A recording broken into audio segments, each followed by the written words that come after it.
Hello बच्चों, आइए इस प्रश्न को देखते हैं। प्रश्न में हमसे पूछा गया है कि एपिग्लोटिस क्या है, यह कहाँ पाया जाता है। सबसे पहले हम बात करते हैं प्रश्न से संबंधित मुख्य अवधारणा के विषय में। मुख्य अवधारणा जो कि संबंधित होगा एपिग्लोटिस से। एपिग्लोटिस से तो सबसे पहले हम इसको एक चित्र के माध्यम से समझते हैं कि मानव शरीर में जो एपिग्लोटिस होता है वह क्या काम करता है। और यदि हम यहाँ पर देखें तो ये हमारे पास में हमारी नासिका हो जाएगी और ये हमारा मुख हो जाएगा। और यदि हम बात करते हैं तो नासिका से श्वास नली होते हुए ये हमारे फेफड़ों तक का मार्ग होता है। और यदि हम यहाँ पर देखें तो ये वाला जो भाग है हमारा, ये हमारे आहार नाल वाला भाग होता है। और आहार नाल वाला भाग जो होता है वह ऊपर की तरफ उभरा हुआ होता है हमारे पास। और यदि हम यहाँ पर देखें तो आहार को सांस नली में जाने से रोकने के लिए यहाँ पर एक व्यवस्था या एक तरीके से हम कह सकते हैं फ्लैप जैसी संरचना होती है। फ्लैप जैसी संरचना होती है जिसे कहा जाता है एपिग्लोटिस। एपिग्लोटिस।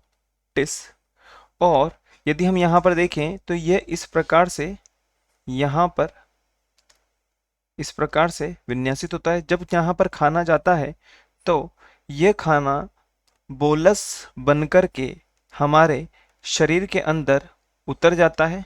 बोलस अर्थात हम एक तरीके से कह सकते हैं बोल जैसी संरचना।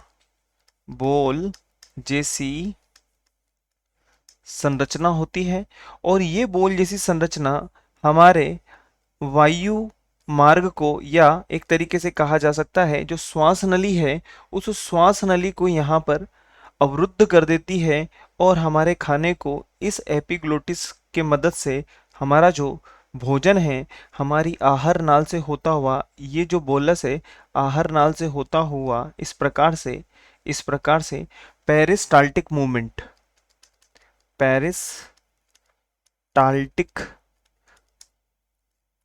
पेरिस्टाल्टिक मूवमेंट करता हुआ हमारे स्टमक अर्थात हमारे आमाशय में पहुंच जाता है। हमारे आमाशय में पहुंच जाता है। और वहीं यदि हम इसको हरे कलर से समझाएं तो यहाँ पर एक और संरचना होती है जिसे कहा जाता है ग्लोटिस। जिसे कहा जाता है ग्लोटिस। ग्लोटिस जो होती है वह मुख्य रूप से कहाँ पर विद्यमान होती है, ये हमारी वायु नलिका या वायु मार्ग में उपस्थित होती हैं। और यदि हम यहाँ पर देखें तो आहार नाल का जो भाग होता है या आहार नाल से संबंधित होती है। आहार नाल से संबंधित होती है, संबंधित होती हैं। और यदि हम यहाँ पर देखें तो ये हमारे फेफड़ों में इस प्रकार से विभक्त हो जाएगी और यहाँ से ये नीचे आएगी और इस प्रकार हमारे आमाशय में यहाँ पर संलग्न हो जाएगी।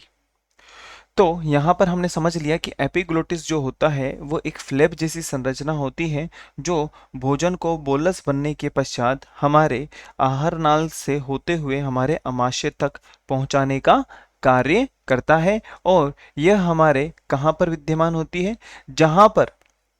जहाँ पर वायु मार्ग एवं जो आहार नाल वाले भाग होते हैं उन दोनों को अलग अलग करने के लिए यह एपिग्लोटिस उपस्थित होता है। और यही हमारे प्रश्न का वांछित उत्तर होगा। आशा है आप इसे अच्छी तरह समझ गए होंगे। धन्यवाद।